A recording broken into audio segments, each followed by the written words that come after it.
Umapila si Senador Erwin Tulfo na madaliin ang pagpasa sa isang panukalang batas na kanyang inihain na nagbabawal sa mga minor de edad na gumamit ng social media.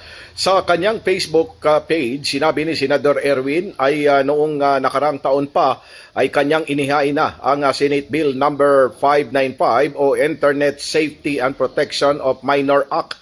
Paliwanag pa ng senador na sa haba umano ng oras na ginugugol ng kabataan online, mahalagang mabigyan sila ng sapat na proteksyon laban sa mapanganib at marahas na content na maaari nilang gayahin sa totoong buhay. Sa ilalim ng naturang batas, ang below 13 years old ay bawal nang gumamit ng social media. Ang 13 hanggang 17 years old, may istriktong monitoring sa paggamit ng social media, may istriktong verification sa social media platforms, tatanggalin lahat ang existing social media accounts ng mga minor de edad. Binigyan din pa ni Senador Tulfo na hindi lamang ito usapin ng teknolohiya, kundi ng kaligtasan at kinabukasan ng mga kabataang minor de edad, kung saan ay panahon na umanong tiyakin na ligtas ang digital space para sa mga kabataang minor de edad.